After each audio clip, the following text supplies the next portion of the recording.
Sister Jenna is one of the purest, most sublime spirits I've encountered. Gentle voice, gentle sound, but booming spirit.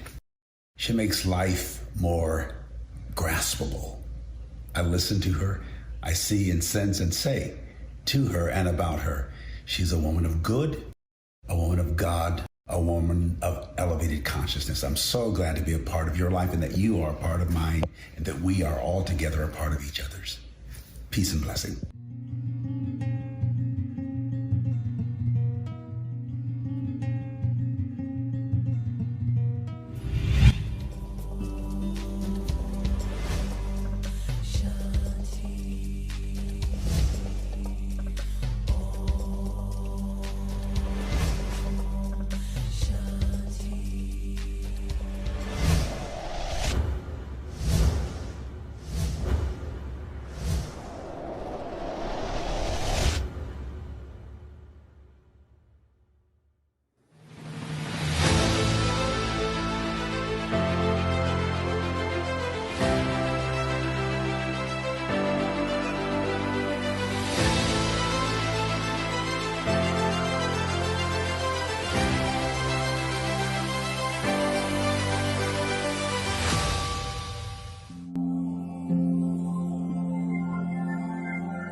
Hello everyone, I'm Sister Jenna.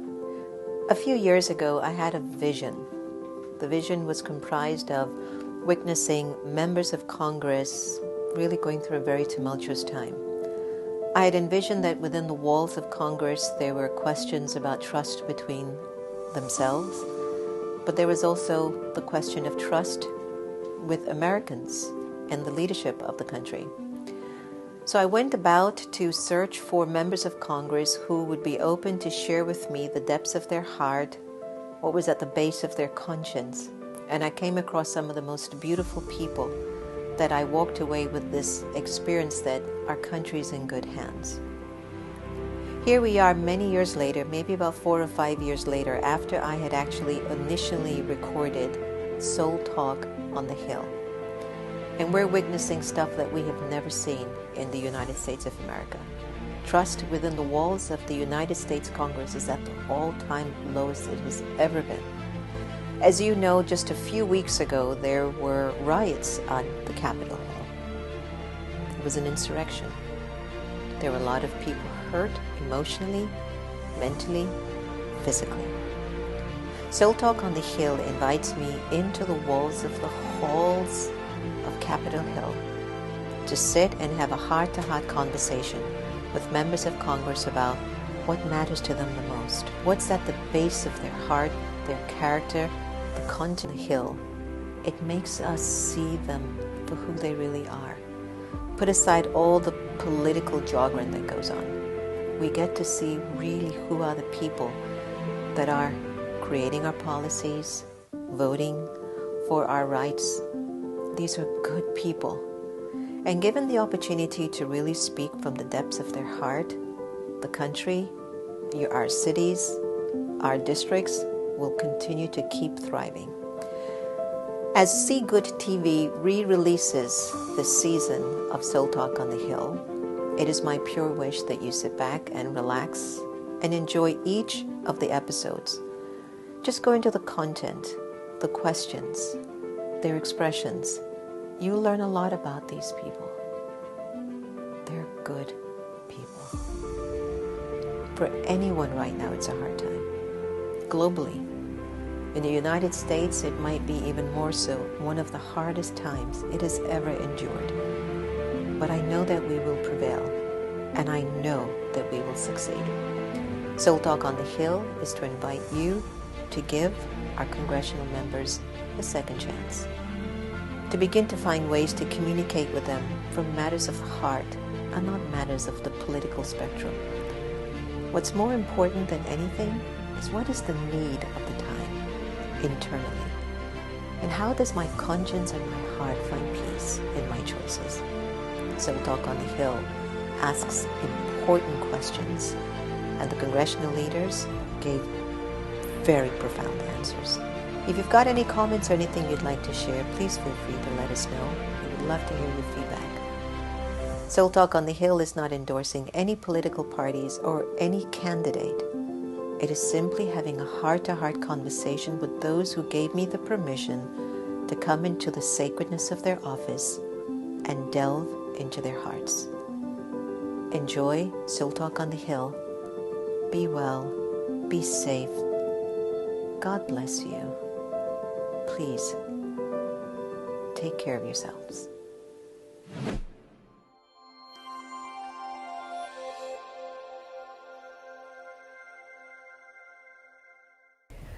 Om Shanti, everyone. Welcome to your next normal, that show that really helps you to get prepared for the opening of something new inside of you.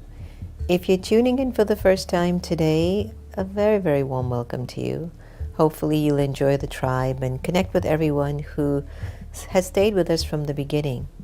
We had first started off as spiritual vaccine because, as you know, we were in deep need of a vaccine due to COVID.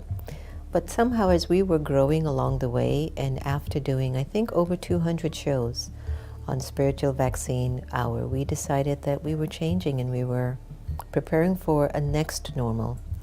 Some people were saying to me, well, why don't you have a new normal? I go, I don't know if I want to get accustomed to a new normal. What is the next normal? And how do we step into the next normal? That's what I think many of us who tune into the show are really curious about. And you'll find that the community here really, really aspires to transform their nature, their personality, their lives into something that is of even greater value than was already there, and to be of greater service. Today's discussion is about overcoming ego, and boy, is there a lot of that swirling everywhere. We all have ego. It's that part of your personality that you're attached to something that won't last. That simple. You got that one? Ego is just attached to a perception, an interpretation about yourself, an image, a person, a thing, and it just won't last. That's ego. The attachment to something that will not last. How many of you have ego now? Whether it's to a pet, it's to your clothes, to your personality, to a person, to a position, to a country, to a language. How many? 7.5 billion human beings on the planet, and not one of them? Even if you're born as a little bambino, a little baby, and you're slapped on the tush, you're given a name, a gender, a time that you're born. There's a race, there's a color to you. And even unconsciously, without you knowing, you will look in the mirror and develop owning that you will think of yourself maybe just as your gender, as your language, as your color skin, as your features. Ego. There's a lot of tension in the United States. There's a lot of tension in India with the farmers and many other scenes that are unfolding. There's like tension everywhere. And we all need to start to check ourselves and change. It's not that we go inside of ourselves and see what's wrong and then we get disheartened and we get down on ourselves and give up. No, no, no, no. Your checking is with the interest that there's a lot better in me. There's a better version waiting to emerge in me. And my checking myself internally is about emerging a better version of myself. And that's what this show is about. Every night we check ourselves and we see what's new in me, what's better, what can I relate to right now. So today's show is about overcoming ego.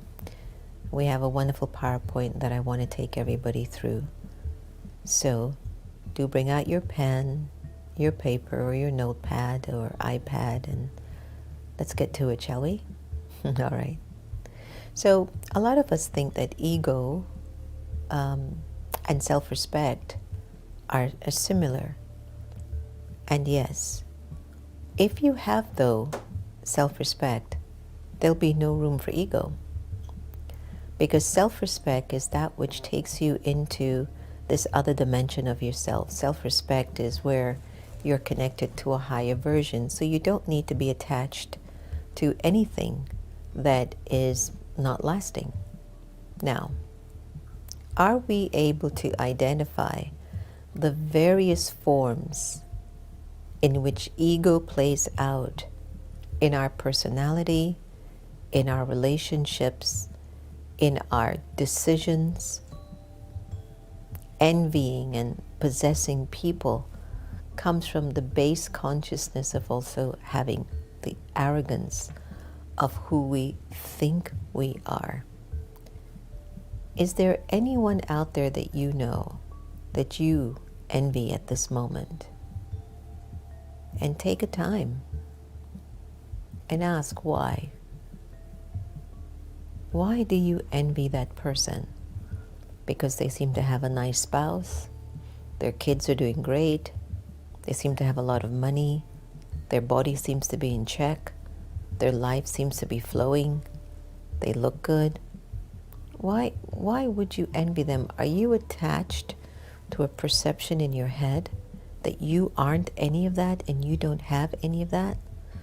So instead of using your self-respect and working on how to build the kind of a spiritual, subtle soul energy to create what you feel you deserve or you want to be, you use the energy with the influence of ego, and there's envy. Another way in which I've seen ego play itself out as well is when we start to feel like we have to possess somebody in a relationship. Right now, there's certain relationships that are culturally driven, but they're in, let's say, America. I'm going to use the Indian culture, for example. I'm familiar with it. In India, when you're married, and back in the old days, relationships were different. You had an arranged marriage, most of them. Some of them are of love marriage, but then the wife just does everything. She cooks, she cleans, she has the kid, she keeps herself going, she keeps everything alive, and the husband is happy, and he's to go out and make money and become a millionaire and make sure the family thrives. And they say the pillar behind every powerful man is a strong woman, a good wife. And they've said that. And now we're in America, for example, and things are changed, and wives are working. Wives are having the kids. Wives are cleaning the house. Wives are taking care of their husband's needs. How much more are they supposed to give? But then when they open up and speak and begin to say what they feel they need, either in the marriage or they have their own opinion or they want something starts to get lost in terms of the relationship. Sometimes the spouse feels like they're no longer in control of that woman or in control of their marriage. And they start to become very, very possessive. Where are you going? No, I'll tell you when to go. Who are you with? How long are you going to stay there? Why do you go there all the time? I know you're becoming like this. You don't love me anymore. You don't care for me anymore. All of that, conversations of ego. I told you today's show is going to be very informative. One of the other segments that we can now turn to is the energy of resistance. A lot of us have this feeling on a regular basis. Just to watch the evening news, you can feel your energy of resistance. Hey, I check my Twitter account ever so often, quite regularly every day. And sometimes when I scroll through, what are the trending stories of the day, and I see something I cringe and I go, am I seeing this with the arrogance that I think I'm smarter or better? So resistance is a feeling where you can feel that pressure in your chest. You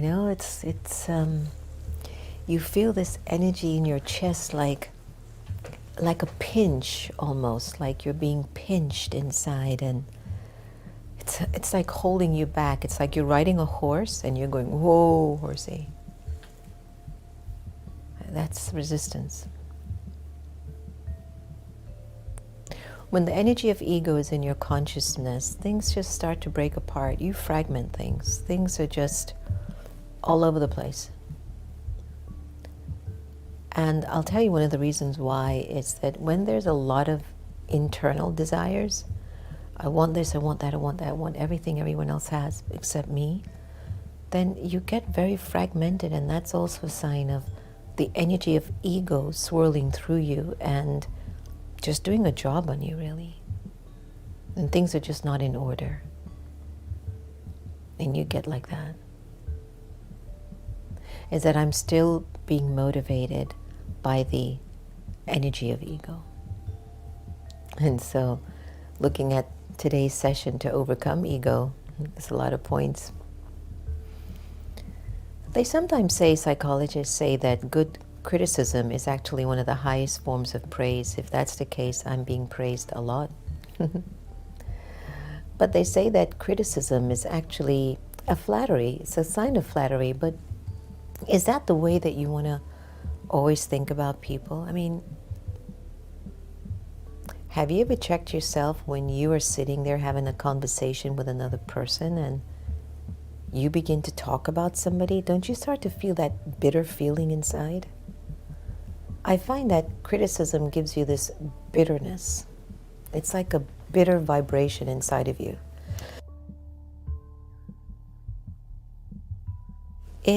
It's like salty water. And the more you criticize a particular person or situation or circumstance, you actually are creating an energy inside of the soul that creates a file. Remember the old days when we used to have filing cabinets? I remember when we used to have to put all those files in the cabinets. Now we have it on the computer, so we don't really know how sometimes large the files are. But whenever we criticize people, we're accumulating a file of real waste pending issues. Because if you're criticizing them, then what are you planning to do to end it for them or make their lives better? Your reason for criticizing them means you're going to find a solution, right? If you can't find the solution to a person's situation or your own situation or circumstance, then you shouldn't criticize, because then there's a file that's created and it's sitting in the soul. Food for thought. We're here to overcome our ego. Control, control, control, control. Wow, that's a big one. There are some people who feel that they've been thrusted in a position of control. And control means I kind of know more, so I have to make sure everything happens and putting it together. But I'm talking about the kind of controlling where you don't pause long enough to think about the interest of other people, even though it might be different than yours. That you're okay with them having their own voice without the fear that you're going to lose them. So what happens a lot with control, it's so governed by fear And ego feeds off of fear, not self-respect. Ego feeds off of fear. The more fear, the greater the ego. And so when there's fear behind the controlling aspect of a relationship, the way you spend your money, the way you deal with your diet, your food, your physical body, all of it, if it's connected to that energy of fear, you better believe, there's that attachment to some egoistic identification in yourself. And so if there was self-respect, somehow I'd be able to find the balance of what to be able to navigate and manage, but also in what way I can say, I can let it go. It's okay. What is it that you need? Sounds sweet, doesn't it? It's like all up here, no? But then when it gets here, to the heart, then the transformation occurs. So in the meanwhile, sometimes we're having all the right answers up here, but the whole energy of meditation and spirituality is to get it to the heart level, that once the heart feels it, it automatically knows what to do. If your heart doesn't feel it, then there'll be fear and you'll keep controlling to try to keep it in place so that you think you hold on to whatever you think you need to hold on to. Anyone has met a complainer? Somebody who just loves to complain. Every day they're complaining. My head hurts. My back hurts. The government is like this. The house is like this. He's like this. Consummate complainers. The day's beautiful, the light is out. You go, oh my gosh, what a beautiful day, good morning. They go, There's a wonderful sister that I know, and she comes by the ashram and she spends time with me, and she loves her husband so much, but her husband's just not giving her the space to grow or to be who she needs to be, and she's just so hurt by it. And she'll be here and all she talks about is her husband. He's just like, and I says, every time you come, you're like, complaining. Enjoy just being in Baba's home, no? She's like, but... So the energy of complaining, where there's an attachment to a way you think that relationship should be for you. And it's not. And instead of doing the work again inside and coming from that place of self-respect, it somehow gives you some kind of a release or pleasure to complain and make it feel subtly. There's a mixture. You make it feel like, really, they're the problem, I'm okay. But, he's like that, I tell you.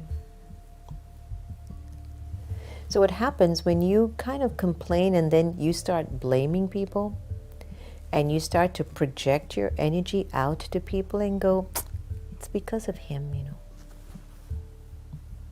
And you keep blaming and you keep blaming. What happens? You never find room for transformation. It just doesn't happen. There won't be growth. Because you can't see yourself and you can't find your self-respect if you're continuously blaming somebody for the way your life is turning out. Are you all with me? Give me the thumbs up. Let me see. Am I speaking to the choir out there today? I hope this is not pinching anyone's little heart today, is it? It's okay. We're all going through this process of change. We have to. It's all a part of the journey. So this is a big one because there are two things that I've noticed. One is we sometimes feel like our immediate environment is the cause for us not living our full potential. When in reality, we might be attached to an experience a story, something from my past, which we don't have details about. It's not clear, but the energy of the attachment is so strong. Have somebody put handcuffs on you and keep it on there long enough, you don't even remember it's there anymore. We've been locked down now for almost a year. We don't even remember what it's like to really be free anymore. That after a while, becoming self-limiting almost seems natural. But it isn't. The soul is immortal, eternal, pure, peaceful, and powerful. There are no limits to that. But yet we do. We limit our feelings, we limit our potential, we limit opportunities. And who's at fault for that? Or what's to be blamed? No blame here. But what's the cause? Ego. Ego has a way of wanting to possess and keep you in a corner, to control you under its vice of limitation. And it might act like it's really, really big, but deep down, it's really, really small. Now projecting, which is huge in theater. A lot of times when we were filming the music video for our upcoming album, stay tuned for some breaking news. On February 14th, the Om Shanti album will be released. And we had a camera person come and I had to go out and he says, just channel the energy. Just channel the energy. And I was like, yeah, I gotta channel the energy. And I was like, I don't know if I can channel that energy, you know? But it's so normal for many of us to project what we want people to interpret or see or feel. And so projecting is coming from an image that you feel the world needs to see in you. Sometimes I wonder if just being me, isn't it enough? But sometimes there just isn't a market for that. We've become so accustomed to people projecting themselves on you that you're like, oh yeah, yeah, and then you get into it. That when you actually encounter a real, sincere, natural energy, you're like, yeah, switch, swipe, because the soul is just not used to it anymore. But it will get used to it. But this whole idea of projecting yourself to impress or to, connect with people, this is a big one, because a lot of people try to defend and prove that they're right, when in reality, it's an attachment that is trying to prove to its own attachment, I'm right. But it's like deep inside of the soul knows what you're doing or what you're saying is making no sense. You ever been in a situation where you think that you're misunderstood? Who said they were misunderstood? The person made their opinion, and I've heard opinions of things and I've stepped back. When I was younger, it really, really hurt. But as I mature, I look at it and I go, I don't know if that's there, but I'll check. But that's not me. But when there's an attachment to a personality within you that is under attack by either your spouse, your partner, your person, your child, your in-law, your manager, your colleague at work, your city, your next door neighbor, your friend, your religion, your society, if it comes under attack, which means it's being tested, and it says, you're not that worthy, you're not that good, then instead of speaking for clarity with self-respect, there starts to become some element of defense, like you have to prove that you're good enough. You have to prove that you're number one. No, you don't. And whenever you find yourself in the mode of defending, it's ego. Major ego. I remember one time I was walking with a sister, and said something she said to me about me. And I was like, no, no, no, no. Well, why would you even say that? That is not true. You couldn't be further. And then she just turned to me and she said, why are you defending yourself? And I'm like, but what they're saying isn't true. But why do you have to defend yourself? It took me years to discern what that scene in my life meant for me. And that if I know who I am, I don't have to defend myself to anybody. Not a single soul. That's self-respect. All right. So protecting comes in two different ways. Like God protects us if I remember Him, right? And we want to protect our children and take care of our children if in case there's any situation that we have to be careful about. But if you're protecting them because of the fear of loss or the fear of them being hurt, then that isn't protection. When there's self-respect in your protection, there are just ways that you will show up very mature-wise. You'll be very mature in taking care of family and responsibilities and duties. And when you do that, that's a form of protecting your family and your friends. It's when you're responsible. You are protecting them. But if there's that fear and you're irresponsible, forget it. That again becomes fully ego-driven. You know, parents, I remember my dad, he used to be like, no, you're not going out anywhere and go anywhere and play with any boys. I used to love to go out when I used to go to Jamaica and visit him there because they were divorced when I was young. But I would go to Jamaica and I would spend a few months with him. And next door neighbor was another family and they had a lot of young boys and they used to play cricket. And so I used to love to go out and go next door and play cricket with the boys.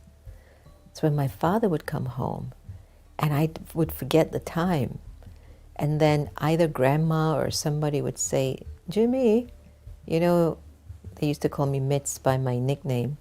She was next door playing cricket with the boys, you know. And my dad would be so upset. And sometimes he would even beat me with the belt. And it's like, oh, I didn't do anything wrong. I don't want you ever with these boys unless we're there with you. And I realized, okay, he's trying to protect me, but this man has got issues. I mean, I haven't done anything. They're like 10 boys. I'm there. The parents are in the house. What in the world could possibly happen? We're out on the field in the backyard of the house. So when the protecting starts to look like it's painful, it's hurting you and it's hurting the other people, it's arrogance. But there must be another way of carrying your self-worth and your self-respect that can, assist. All right. So they claim, I'm an only child, so I don't have siblings. And when I moved into the ashram and there were all these siblings, like I inherited all these sisters, it was like natural for sisters to sit and talk about this with each other and talk about that. But that was something that was just not in my frame. I didn't have sibling rivalry. I didn't know what it was like to sit and complain about a sister or a brother, or unless my cousin beat me up, then I would go and tell my parents, so-and-so slapped me, and that was it. That's not a complaint, and I'm not going to be. But I found that sometimes in our conversations, we can be condescending, like we're putting down somebody, but in a very coy way. It's very slippery, it's very sarcastic, it's very sly. You kind of have to discern, did you just praise me or did you just bring me down? Like you don't know. And many times in relationships, there are individuals who have that behavior, like they will just say and do things and you're like, wait, that's not nice. Was it? So again, how the ego has a way of playing games. Now this was something that I had to work through in my 20s when I was a young sister working and serving in the spiritual community. Every day I was corrected. Every day. let alone every day, but I would walk feeling that I was getting corrected. That's how much I got corrected, because I've always been different.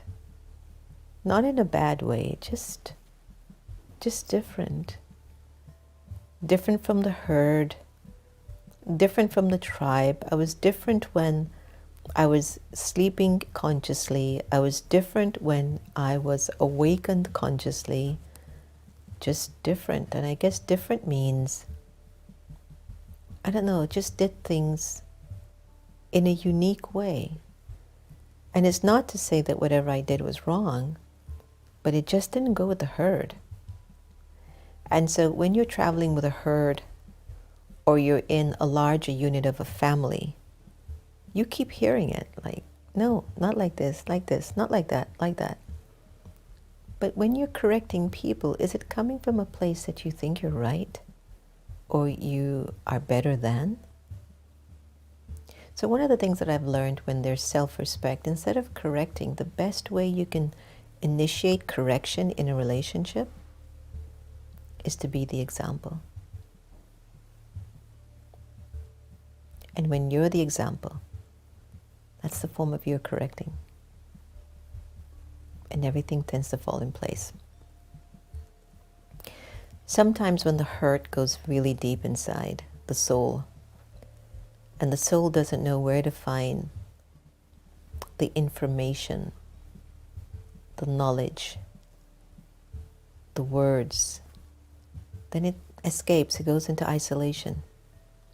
It basically says, I just don't know where to go, or it starts to avoid people and things and events and circumstances and companionship because it just doesn't know what to do with these emotions or feelings.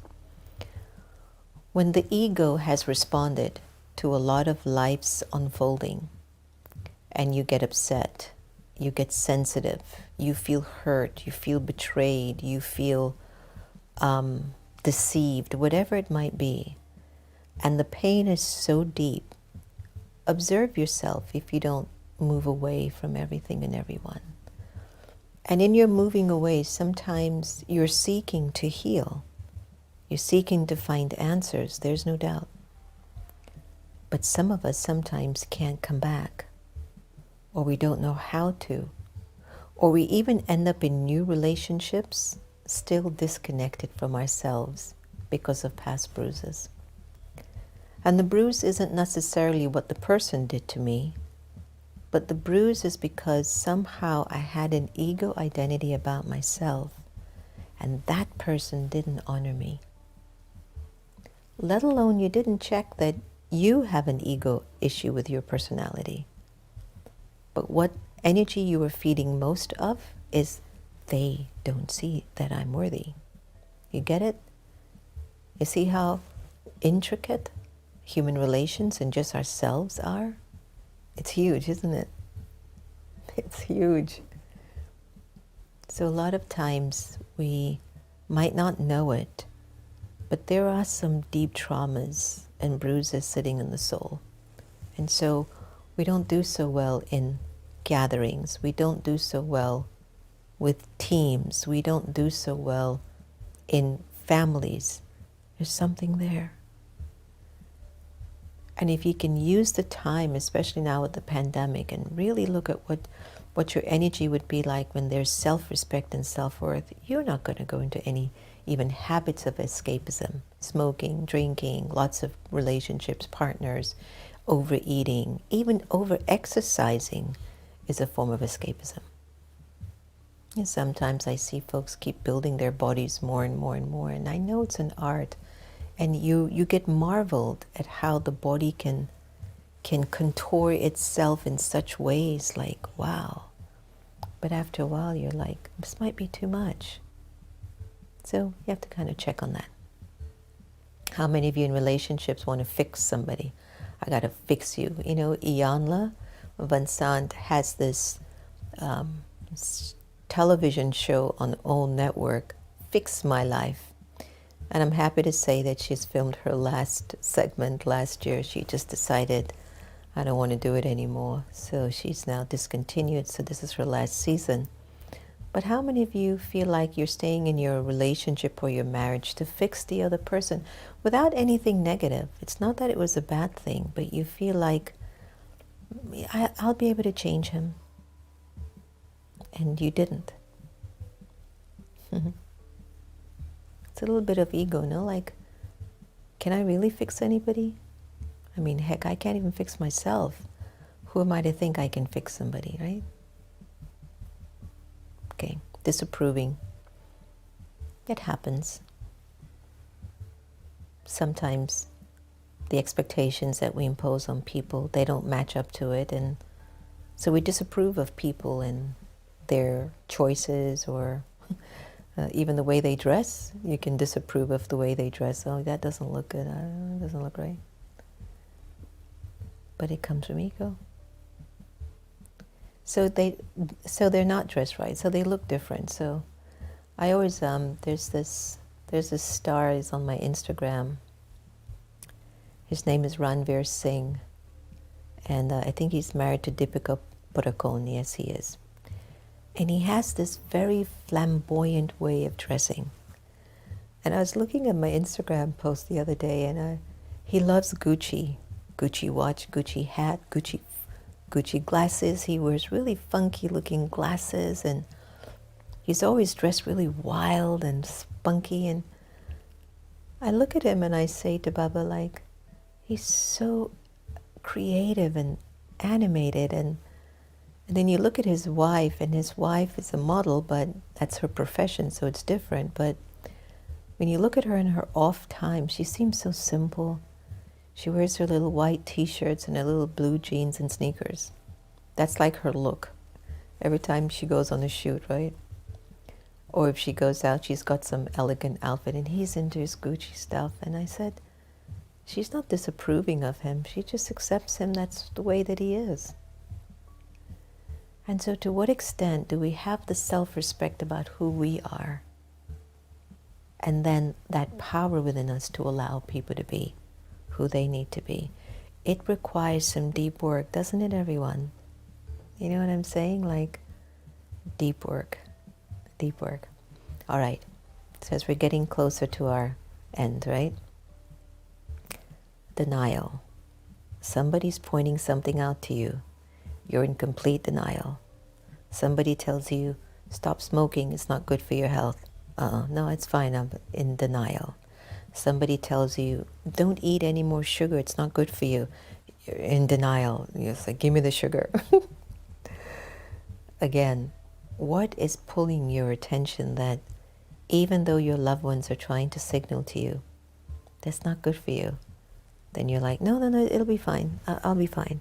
Or even as you're slipping and you're getting worse and worse, you're like, no, I'll be fine. No. How many of you have been wanting to exercise during the lockdown and just can't move your body? And you're like, I'll do it. Yeah, I'll exercise tomorrow. Denial. No, you won't. The whole thing is, start exercising right now.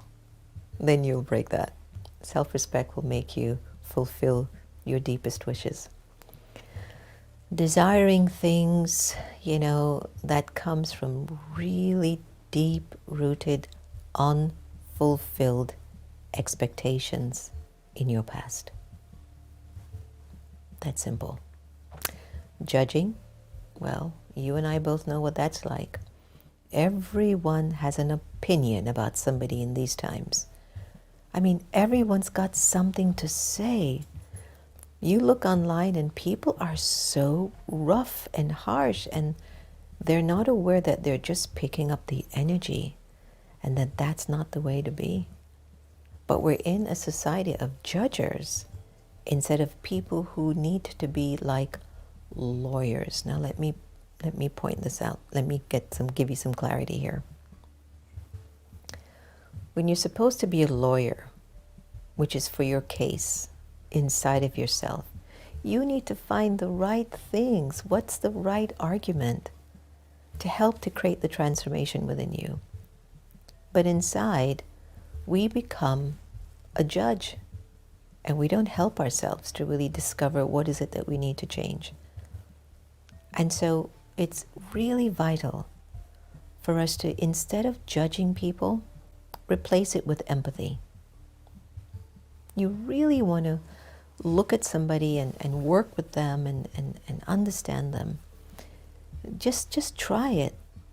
Instead of making that judgment call or opinion about them, empathize with that person and see what realizations will come over you. And you will be coming from a place of deep self-respect. These are all ways of overcoming ego, where you have a choice. You choose your self-respect, self-worth, or you go in the other direction. So worrying is just a train of wasted negative thoughts. Unnecessary. You just don't need it. And each time you worry, you just add more weight to yourself. And something gets created in the soul where you feel like at some point in time, these thoughts of worry that I keep having, they're going to come true at some point in time. And then that's where you have to say, but what's my self-respect here? My self-worth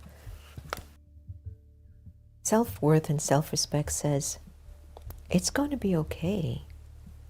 I've got an account of good deeds here. It's going to be fine. All right, so competing. 21st century. Now the online industry or the online world is so saturated. There are like a million options to choose from, and not everyone has a discernment to settle into where they think they need to be. It's like so much is happening. And so it's not always so easy to discern what to do. So nowadays you find this one wants to compete on that one. And even, I've seen myself where it's just like, well, come on, let's make this really special. But it's not in a sense of competing. It's that I think there's something valuable here. But when you're competing, it's like you don't want to see other people grow. You don't want to see them shine. You want them to stay behind. There's no way we can all grow if I try to hold you back. No, I never believed in that. Never. I can honestly tell you, I'm one of the few people that I know that I don't need to come and help and support you because you've offered something to me first. I believe that if we all shine, the world will be a better place.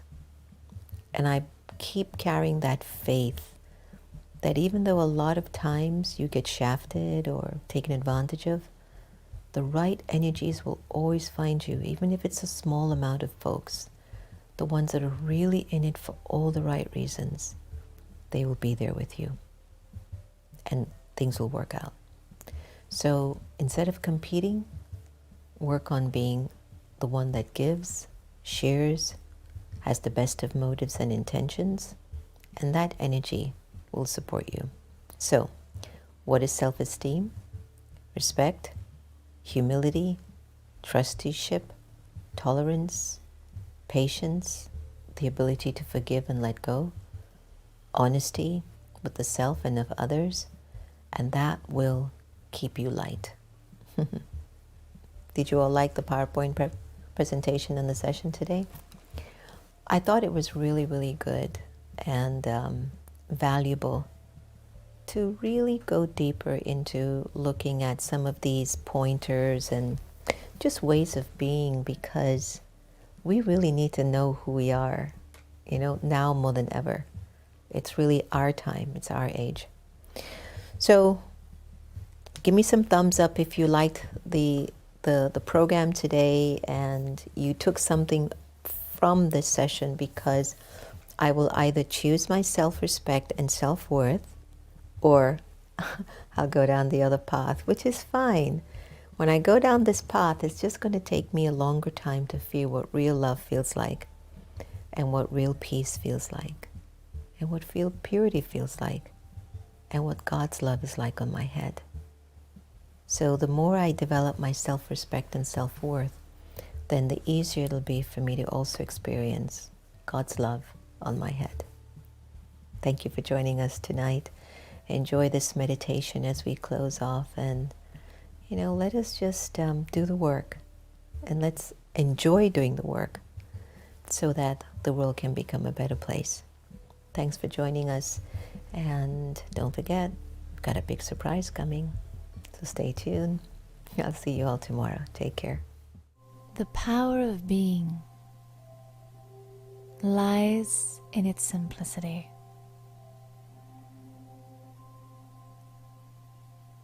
Let me just relax and center myself in the awareness that I am pure light existing within the physical dimension. Let me imagine that I am like a beautiful sparkling star, suspended in an enormous realm of matter. I am weightless. I am light. I am peace. And I relax and settle into this peace. And I find that peace of mind begins to soothe even the muscles of this body.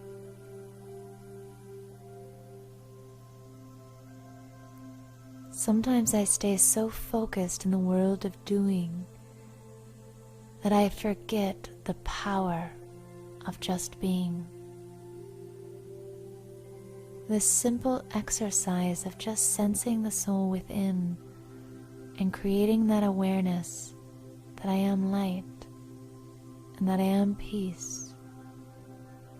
This exercise has the power to make me feel more creative, more clear about solutions, more colorful, more alive, and yet it's so simple.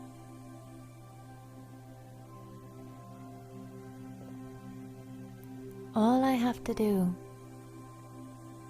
is make time each day to enter into that beautiful dimension of spiritual awareness. All I have to do is rest in peace and simply exist like the trees exist, like the clouds exist.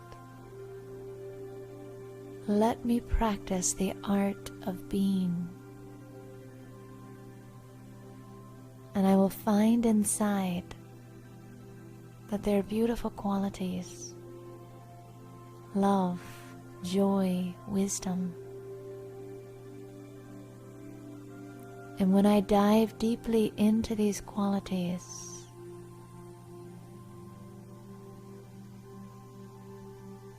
I begin to experience them so naturally that it's easy to carry them into the world of action, into sound, into movement, into my responsibilities. This simple practice of being brings beautiful colors to my daily life.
we are this voice.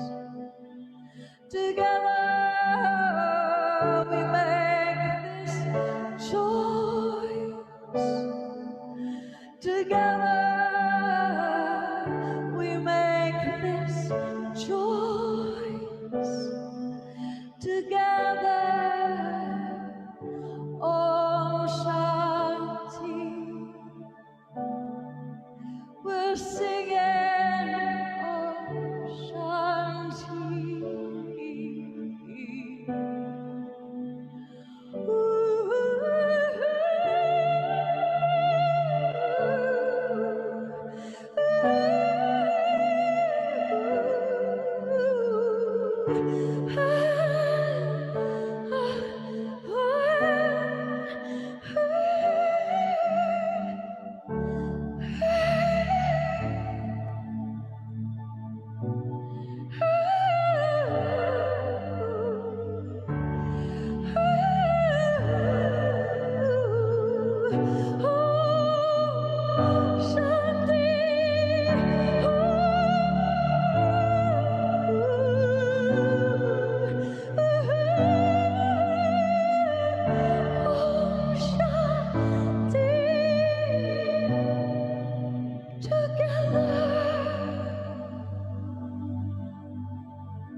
Hi everyone, it's Sister Jenna from America Meditating Radio. I hope you've been enjoying Wiseish, which you can get live on Twitter, Facebook, or YouTube from 8:30 a.m. to 8:45. But you can also get it on demand 24/7. It's going to be your power boost for the morning. It's your daily dose for the soul. It's just going to encourage you to make the day that much more valuable. So join us. Looking forward to seeing you.